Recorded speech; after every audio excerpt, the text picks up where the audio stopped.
Marketing is a battlefield. All right, we'd like to welcome Adam Fuderer to Marketing is a Battlefield. Wanted to give you a chance to give everybody just a quick backgrounder on your rise, pardon the pun, starting out with a pizza shop all the way up to international entrepreneur shaking the world up. So why don't you give a quick backgrounder? Yeah. What happened was I was going to Portland State University, getting a degree in sociology and jazz performance. Meanwhile, I'd always had this idea that I would tell anybody that would listen to that Portland needed a late night pizza delivery business.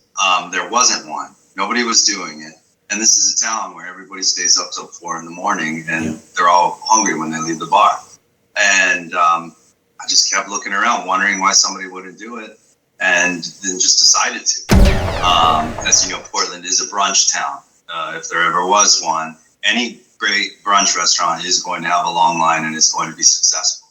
So we looked at that and said, this is a market where you can't fail as long as you get your formula right. Well, let's do something fun. Let's do something different. And so, we decided to combine the cooking at your own table concept with brunch. We always loved going to fondue restaurants or shabu shabu or whatever it was. Thought, hey, let's do this with breakfast. And so then Pancakes was born. You make your own pancakes at the table. And that opened in 2009. Yeah, 2009 in Portland. And pretty quickly, within a year, we were on Food Network magazine's, top 10 destination restaurants in America. We've gotten all sorts of national play. We were just, again, top 10 best restaurants, Bobby Flay list, goes on and on. So we just got tons and tons of attention from this concept, more than I ever thought we would. And in 2011, I was approached by a Japanese restaurant group that wanted to import the brand to Japan. And so we became really good friends and great business partners. And we opened in Japan, and then we started franchising together in Asia. So now we have 10 units in Asia. We're in the Philippines, we're in Japan, we're in Singapore, we're in Malaysia. We are opening Bangkok next month, and then next year we'll be opening Shanghai, Beijing, London. And so the international part of Pancakes is really taken off. What are some of the lessons along the way for other marketers? And I'm not talking, regular, just bullshit buzz stuff, but I mean what are the real juicy tidbits that you think would really help your average marketer on running a digital campaign today? Well, and this might sound insincere coming from someone who owns a design company, but I would say trust your designer. Yeah. Everybody looks, everybody sees, everybody has an opinion. Everybody wants this color or that color. And you should make sure that it is your vision that's realized, but you've got to trust the person, just like you would an architect telling you that a beam needs to go here or whatever. And then you've got to consistently apply those standards once they are created. You need a brand standards manual. If you're going to have other people touching this stuff, if you're going to have somebody doing your social, they need to have a clear idea of what your company is and what you represent, how you execute, what fonts you use, how the lockups work. I mean, it just goes on and on, Yeah. But yeah, consistency is the most important part. It's the only way to get your message across. We use Dropbox, a mixture of Dropbox and Google Drive, but in Dropbox, we've got all the brand assets right there. So I can point the franchisees straight to it. Here's the approved photos that are ready for print. Here's the ones that are ready for screen. Here's all the approved taglines. Here's the fonts. Here's the lockups. Here's the logo in different settings with a drop shadow, without. Here are the rules about when you use those. Absolutely, yeah. I mean, brand standards are absolute necessary. So that's great for tip number one. What do you think from the marketing side of once you had those standards, you did that was your special mix to help Hammy's be so successful as a late night pizza operation and brand, all the way up to Pancakes being this international phenomenon? Yeah, and so implementing that's always going to be the challenge. That's where the designer comes in. Everybody said I was crazy to have a designer on staff for these past couple of years. You know, we're a small company. We can't afford a designer, but I insisted, you know, because I knew the importance of when our brand was small and just coming out, that we needed to have consistency across channels, you know, in all the restaurants. I mean, so that's what I would say is dedicate resources to making sure that it's consistent. And because you have an actual physical product where you can market on collateral that includes like the pizza box itself, or finding different ways to combine, you know, old thinking advertising of, you know, just your offline world with the online world. What was the mix that you found really hit with getting a customer base going and building your brand image online? Sure. So it for the two, you know, using the two restaurants as an example, Hammy's Pizza and Slappy Cakes, it's completely different strategies. Okay. Hammy's Pizza, what I noticed pretty early on was that there was a direct correlation between our web traffic and our sales. So I could go to any day and I could look at analytics, and then I could look at our sales by hour, and I could lock the two right up together. And so what I discovered was that for Hammy's Pizza, if I drove traffic to our website, it increased sales, you know, and so that is something that still holds true today. Did it increase online ordering or just sales across the board? Sales across the board. Yeah, you can look at, you know, we were one of the first restaurants doing online ordering. We started years and years ago, and we have mobile ordering before anybody else. And, you know, even now, more and more of our business is coming through mobile. I mean, just like everybody else, it's switching to mobile. But either way, I drive people to the website. Doesn't matter if they're on a computer or on a phone, and then I get a sale, you know. And so our entire strategy is built around that. Now, Slappy Cakes doesn't work that way. A lot of our web traffic is people from all over the country, just curious. They've heard about it. They saw it on Food Network, whatever. They're planning for next weekend, maybe. You know, I can't lock up the web traffic to the sales in the same way. So what we decided to do with Slappy Cakes early on was really dedicate ourselves to experiential marketing. And so instead of putting a ad out in the paper and saying, okay, I think that this ad, if I run it for 13 weeks, we'll have this many impressions, we'll convert this many people, we'll translate to this many sales. You know, we don't really do that. What we do is we say we want to reinforce the experience in every channel, every opportunity that we get to interact with the guest. We want to reinforce the experience, which is a fun breakfast, right? Yeah.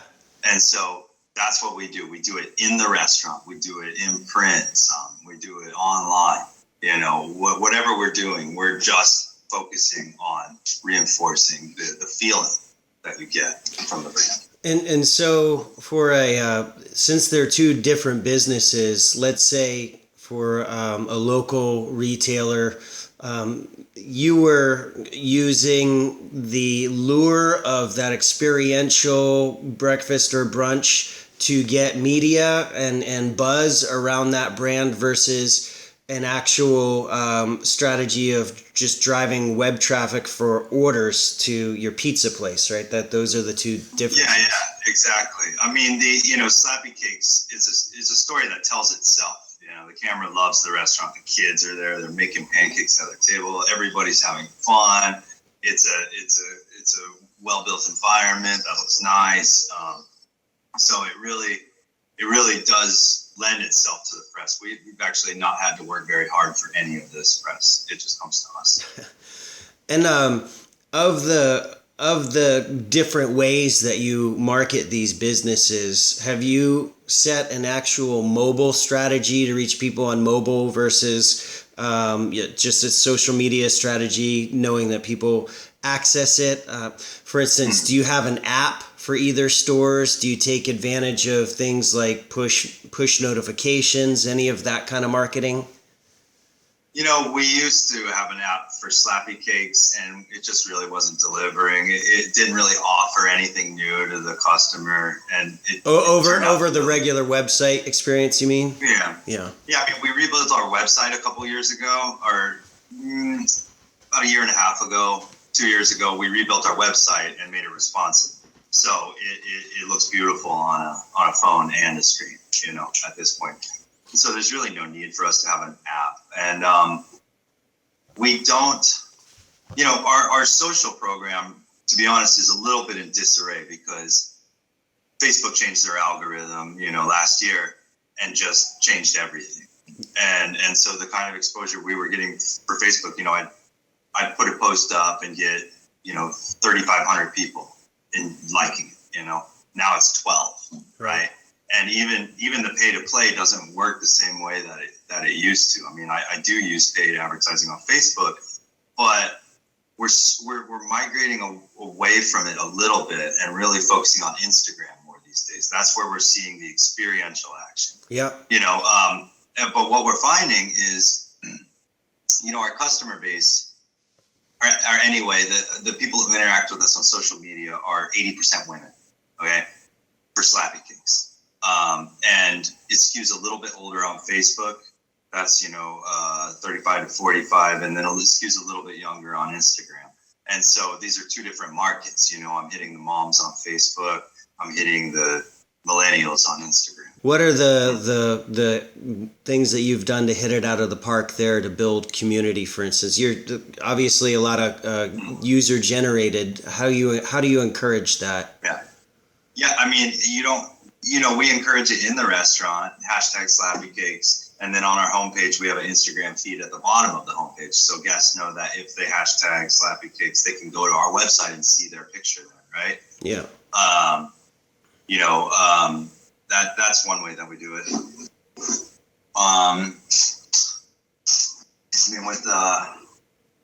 With Instagram, people are always out there. So what we'll do is we'll go through and we'll look through all the photos that have been #SlappyCakes for the day, and we'll like a certain amount of, maybe a dozen or so. Mm-hmm. And then some of them, the really good ones we'll repost. And then we'll do a little bit of crossover sometimes with Facebook. Go over to Facebook. Hey, here's an Instagram post. Don't forget, you can come over and check us out there too. And how well do other types of marketing, things like Yelp or Google Places and all the other listing places that are more SEO oriented for search versus social, what do you put into that from the marketing side? Well, we did SEO when we built our new site. And, to be honest, it's probably about time for an update on our SEO optimization on the site. It's been about a year and a half now, but we don't do any AdWords for Slappy Cakes. What we do is, we do a lot of the, we live and die by Yelp. Okay, for starters, every restaurant does. Whether or not you want to, whether or not it's fair, that's just how it works, And at the end of the day, the truth is they drive thousands of people to our restaurant a week, So we're very active on Yelp. We respond to comments. If it's a negative comment, then we get in there and we find out what went wrong. We find out, can we make it right? If so, how?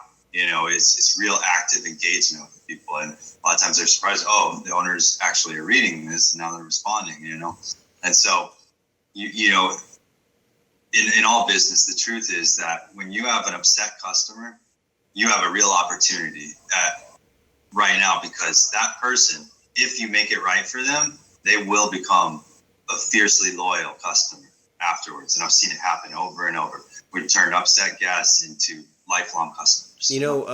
One of the things I've seen more and more people getting in their houses are those Amazon robots. You talk to it like that movie Her, Alexa, where do I get the great pancakes in Portland? And it talks back to you. It's like, oh shit, dog, you need to go to Slappy Cakes. Where the search is literally speaking out loud in your kitchen now to a device that's going to give you the advice of where to go, and best time to avoid the line is to get there at 10:30 or so. I mean, that's where search is headed to. So where does your innovative brain go to when you think of something like that? Like from a marketing perspective, you think it's worth the time to invest in things that maybe a small amount of the market is using now, but where it's headed towards? Or do you So wait? we have a little bit more of a boring philosophy. What we do is, Google will come out, they'll change their search algorithm. Facebook will change their algorithm, and they'll lock down everybody who has been playing games with the SEO algorithm or whatever it is. We've always said that we really believe that the best thing to do is to create content that people want, and that's at the end of the day all we ever do. Sometimes it works, sometimes it doesn't, but we create honest content.